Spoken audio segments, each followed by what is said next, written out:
ఏ నెల ఏ పథకం ఇస్తున్నామో ముందే చెప్పి బటన్ నొక్కి మరి చంద్రబాబు నాయుడు ఏం చేస్తా ఉన్నాడు? ఆయన చేసేది ధర్మమేనా? ఆయన చేసేది న్యాయమేనా?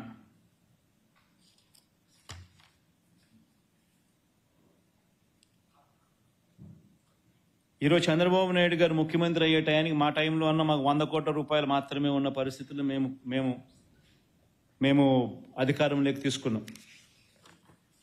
2019 మే 30న మేము అధికారం వచ్చేసరికి అప్పట్లో రాష్ట్ర ఖజానాలో ఉన్నది కేవలం 100 కోట్ల రూపాయలు.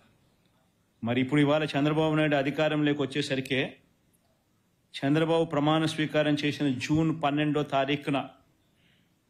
తారీఖు సరిగ్గా 2 రోజుల ముందు కేంద్రం నుంచి రాష్ట్రానికి రావాల్సిన డెవల్యూషన్స్ కూడా వచ్చాయి. 5,655 కోట్ల రూపాయలు డబల్ బోనాజా 2 సార్లు రెండు డెవల్యూషన్స్ కూడా ఇచ్చినారు.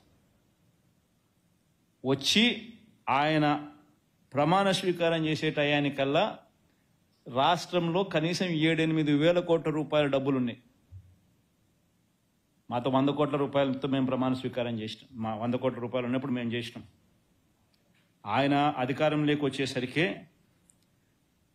జూన్ 12వ తారీఖు సరిగ్గా 2 రోజులకు ముందు కేంద్రం నుంచి వచ్చిన డెవల్యూషన్స్ కూడా 5,655 కోట్ల రూపాయలు కూడా అప్పటికే ఆయనకు వచ్చుంటాయి.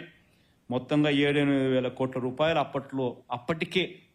అప్పటికే ఆయనకు అందుబాటులో ఉన్న పరిస్థితులు అయినా కూడా ఆయన డ్రామాలాడుతూ ఓట్ ఆన్ అకౌంట్ బడ్జెట్ మాత్రమే ప్రవేశపెడుతూ, అసలు ఓట్ ఆన్ అకౌంట్ అనేది దేశ చరిత్రలో జరగదిట్ట.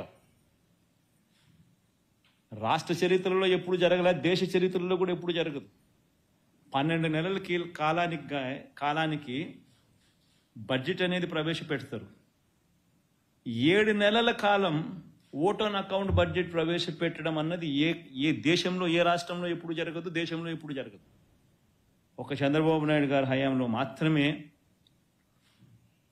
ఎన్నికలలో తాను ఇచ్చిన మాటను ఎక్కడ ప్రజలకు తెలిసిపోతుందో, అబద్ధాలు అనేది ఎక్కడ బయటపడుతుందో, ప్రజలు ఎక్కడ రోడ్డు మీదకి వచ్చి గొడవ చేస్తారో, ఆ పథకాలకు సంబంధించిన కేటాయింపులు కనపడకపోతే అనే భయంతో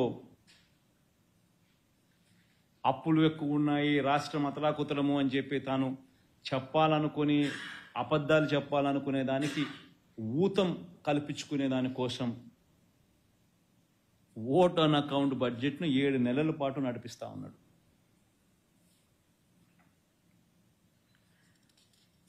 దీంతో పాటు రెగ్యులర్గా బడ్జెట్ ప్రవేశపెడితే వాల్యూమ్ 5, వాల్యూమ్